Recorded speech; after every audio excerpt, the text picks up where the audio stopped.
Hey everybody, welcome to the shop. So, what I have here is something that I started a few days ago, but didn't have a chance to record. I'm making a clip point bush Bowie, basically. So far I've got the guard attached. It's made out of an old farrier's rasp, and it was actually pretty fun material to work with, honestly. Didn't really give me any issues. It hardened really well. The file skated right across it just like glass. But I made a mistake.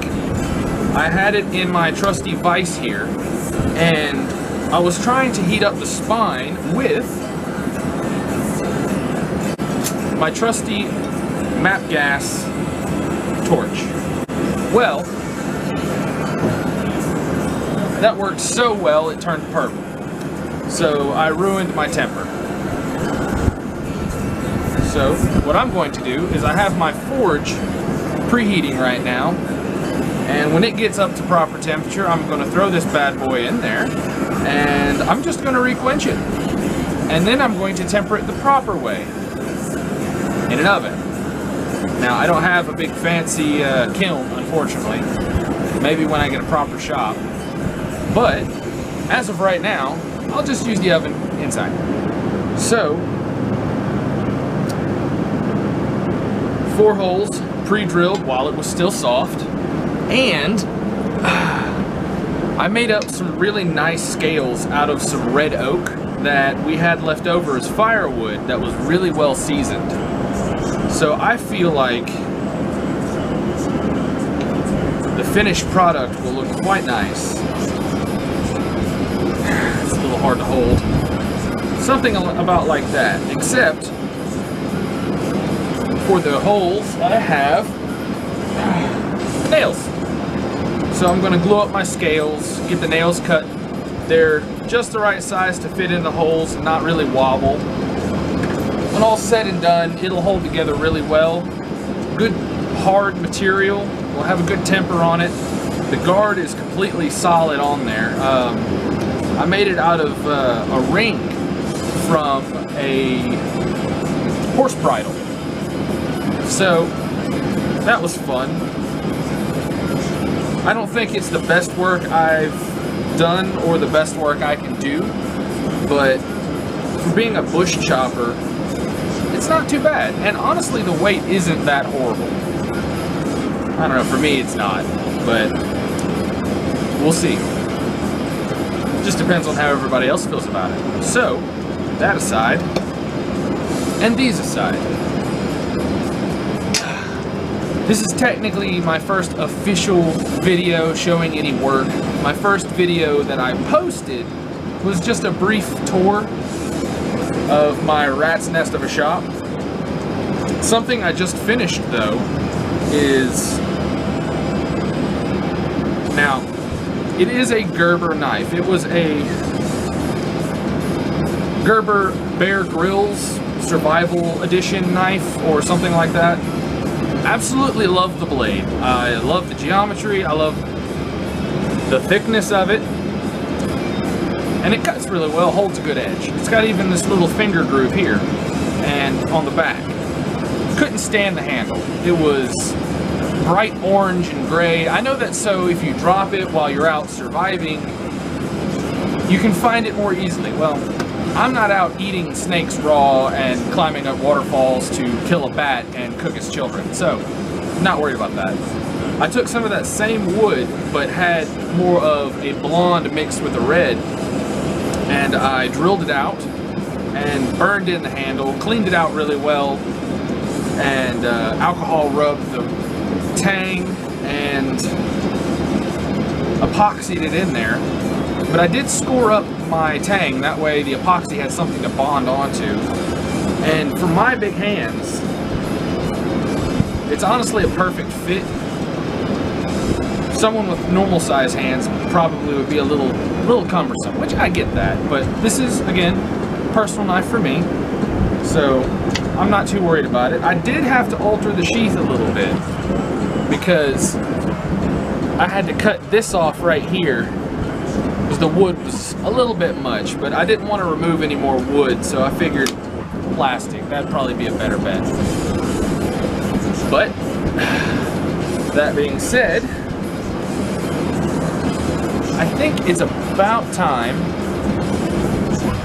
to throw this thing back in the forge and see what kind of quench I can get on it. Basically the same I did last time, where I'll preheat my oil, which I have.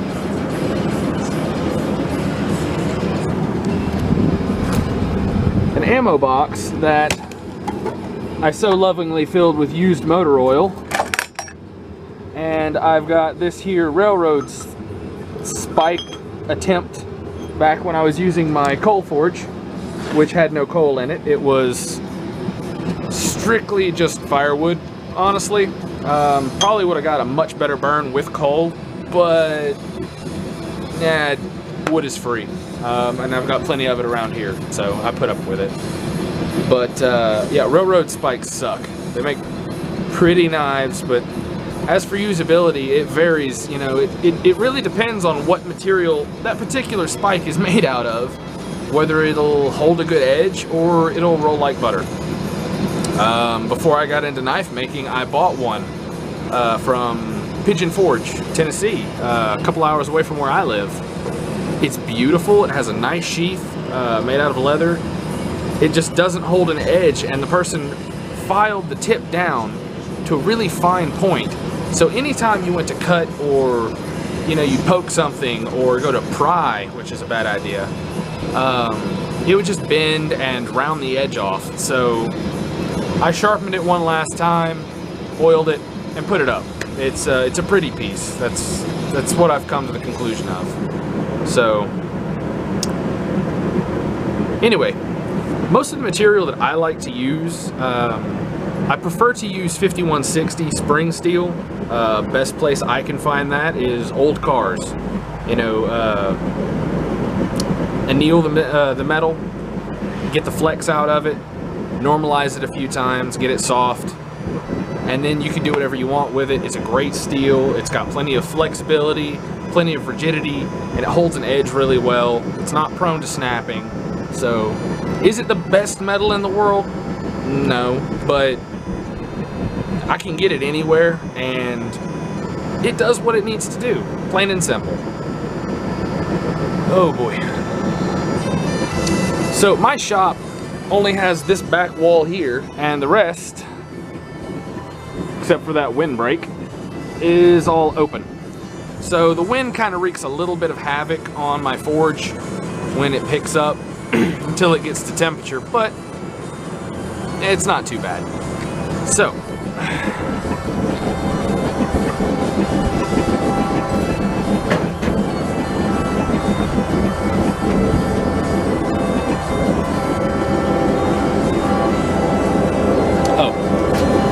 well, I clearly made a mistake. I only had it on 5 psi.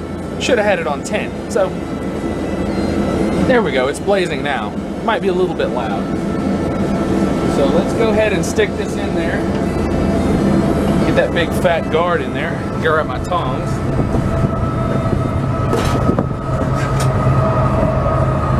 I have a train right next to my house, so you're probably about to hear a horn. I apologize. And that and the wind.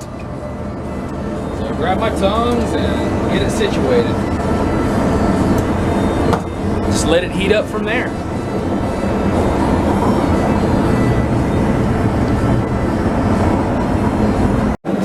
Alright, so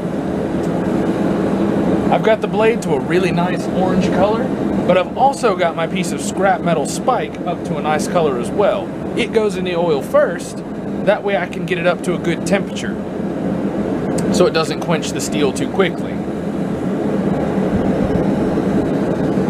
So I think it's time to dunk. Here we go.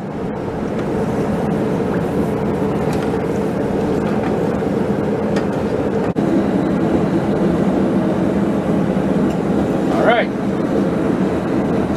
Into the quench it goes.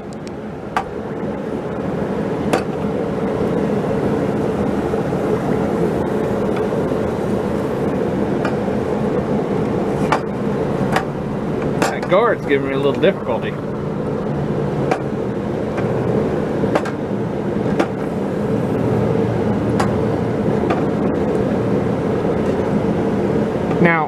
Some of you know the exact smell that I am experiencing right now because it's used motor oil.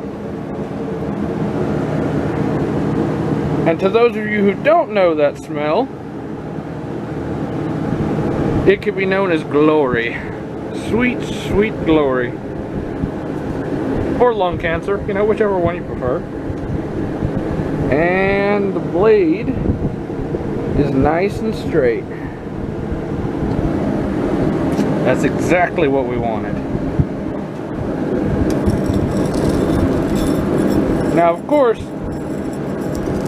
the thing is still blistering hot, which is to be expected. You know, it was just glowing.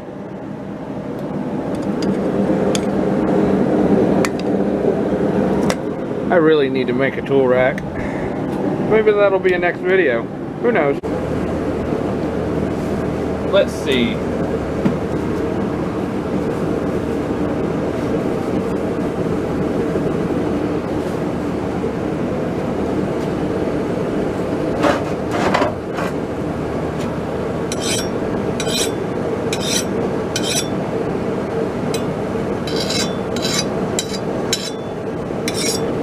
It turned out just like glass. So what I'll do is I'll clean off all this oil gunky scale and get it to where it's nice shiny again. And then I'm gonna bake it for 1 hour intervals at 410, 415. So that'll get it to a nice straw color. Originally, like I said before, with the MAP gas torch, I wanted to soften the spine and get the blade to a nice temper. That way it's got a good cutting edge and a softer spine to really absorb any impact. But it's got enough thickness to where I don't know, I just wanted to try something different and it didn't work. So you can't go wrong with the oven, not unless your house burns down, which is not my fault in any way, shape, or form. I'll say that now.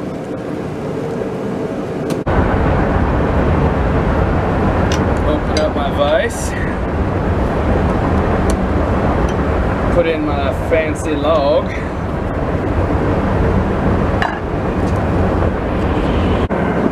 All right, guys. So this is the moment where I take a little sec and I map out where I'm going to drill my holes in my scales. I tend to bounce around if I have multiple things going on, so if you're not used to that kind of thing, I do apologize. My scales seated up.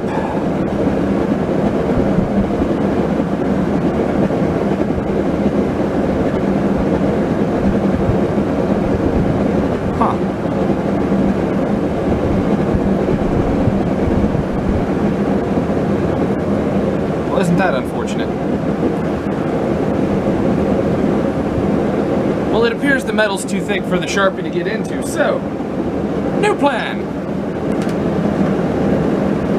I will take a nail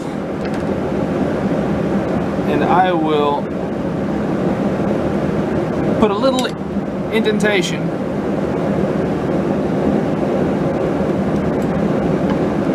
and get oil on me from the blade. It's very important getting the oil. Put little dots. And it looks like one Sharpie actually went through. So I can drill this one. Then take this blank after I drill it and put it up to this one and go through it. That way my scales are ready. All I have to do is clean this, temper it, clean it again, and then it'll be ready for gluing and riveting. Exciting, I know.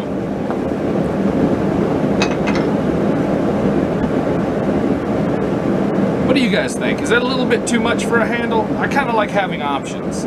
Having a little bit more control by really choking up, and all of this is nicely rounded, so it doesn't cut into your hand. It feels really comfortable to press up against. Or if you need more swinging power, you can really go back down onto the handle. It's not the prettiest thing, but it should definitely work well for what its intended purpose is. Now, when I first started doing this work, I always thought it's all about how hard you hit it. Just hit it really hard and it'll eventually become the shape that you want. That little thing down there that I used to heat up the oil here is very strong evidence to the contrary. It in fact did not work very well. Now mind you, my forge that I did use, it didn't get things very hot very evenly very quick. It took all day. I am so glad that I took the time to make this forge, which it's just a single burner. I made it out of a 5-gallon air tank. I cut the face off of it. I put a latch, put a handle, put a little spot to put bricks or parts of the build. It's got a hinge, and I even took the time to make a back door. Just in case I work on a sword that I can pass back and forth to get an even heat, because it's a small forge. It's only got one burner. I probably, excuse me, would have been better off with a 2-burner, but money was tight, and I did what I could with what I had.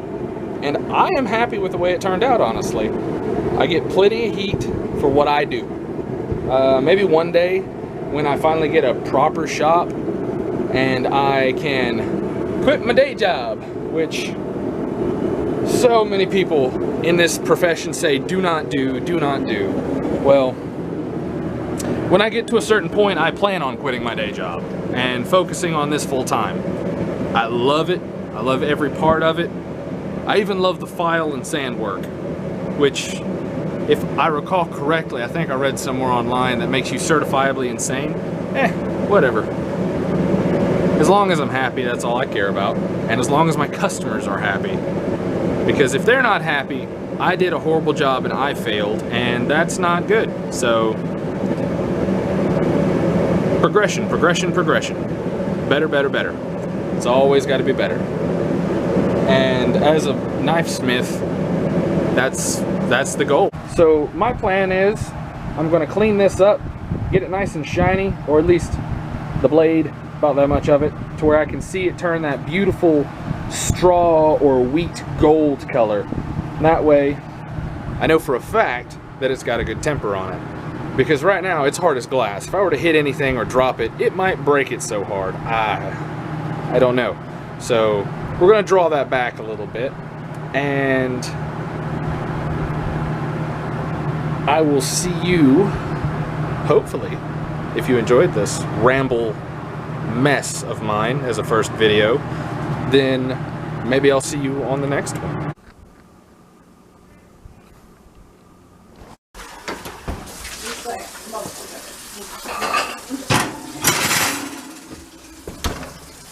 Hey guys, so it's a little dark. Oh, that's better.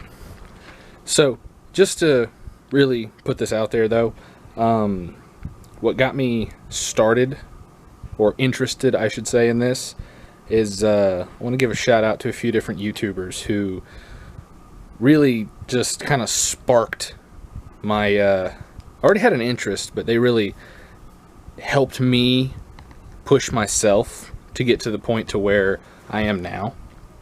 So I will leave a few links down in the description.